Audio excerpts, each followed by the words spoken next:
20 রাকাত সালাত আদায় করবো তারাবির, সেটাকেও এরা বাদ দিয়ে দিল। একসাথে হাত তুলে দোয়া করবো, সেটাও বাদ দিয়ে দিল। বাদ দিতে দিতে দিতে দিতে ইবাদত করার মতো কোনো ইবাদতই নাই। বলে না তাদেরকে বলেন যে ভাই, আপনি সারা কোরআন খুঁজেন তো, সারা কোরআনে আল্লাহ কোথায় বলেছে যে আমি দেখতে চাই তোমাদের মধ্যে কে বেশি আমল করে? আপনিও খুঁজবেন সারা কোরআন, যে সারা কোরআনে আল্লাহ কোথাও বলেছে নাকি যে আমি দেখতে চাই তোমাদের মধ্যে কে বেশি আমল করবে। কোরআন খুঁজেন, সারা কোরআন খুঁজে দেখবেন আল্লাহ যেখানে আমলের কথা বলেছে ওখানেই বলেছে মান আমিলা আমালান সালেহ, যে সৎ আমল করবে। আল্লাহ বলেনি যে অধিক আমল করবে, আল্লাহ বলেছে যে সৎ আমল করবে। আইয়ুকুম আহসানু আমালা, আল্লাহ পরীক্ষা করতে চান কে তোমাদের মধ্যে উত্তম আমল করেন। আল্লাহ বলেননি কে তোমাদের মধ্যে অধিক আমল করেন।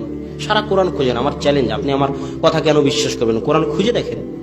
আল্লাহ সব জায়গায় যেখানে আমলের কথা বলেছেন ওখানে কি আমলের কথা বলেছেন? সৎ আমল। কি আমলের কথা বলেছেন? উত্তম আমল। সৎ আর উত্তম। তুমি যে 1000 রাকাত সালাত আদায় করো বেটা, আর ওই 1000 রাকাত সালাত যদি উত্তম না হয়, যদি সৎ না হয়, তো 1000 রাকাত সালাত জান্নাতে নিয়ে যাও দূরের কথা, জাহান্নামে নিয়ে যাবে। আর যদি একটা সিজদাও সৎ আর উত্তম হয়, তো একটা সিজদায় জান্নাতে নিয়ে যাবে। সৎ উত্তম কেমনে হয়? দুইটা শর্ত থাকলে সৎ উত্তম হয়। 1, ইখলাস থাকতে হবে, আল্লাহর সন্তুষ্টির জন্য হতে হবে। 2, আল্লাহর রাসূলের সুন্নাত অনুযায়ী হতে হবে। আল্লাহ রাসূলের সুন্নাতের উপর মাতাব্বরি করা যাবে না, বাটপারি করা যাবে না, বেশি ইলমের দাপট দেখানো যাবে না, বেশি যুক্তিতর্ক দেখানো যাবে না। যেভাবে আল্লাহ রাসূল বলেছে পারলে ওভাবে করো, না পারলে বাদ দিয়ে দাও। কিন্তু ঠিক হুবহু আল্লাহ রাসূলের সুন্নাত অনুযায়ী হতে হবে। আর ইখলাস আল্লাহর সন্তুষ্টির জন্য হতে হবে।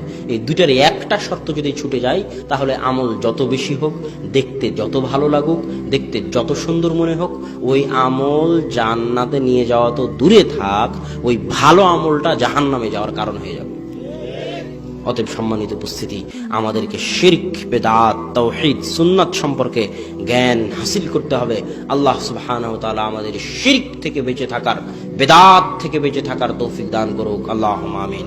আর আল্লাহ সুবহানাহু ওয়া তাআলা আমাদেরকে সুন্নাতপন্থী হয়ে, তাওহীদপন্থী হয়ে জীবন পরিচালনা করার তৌফিক দান করুক, আল্লাহুম্মা আমিন।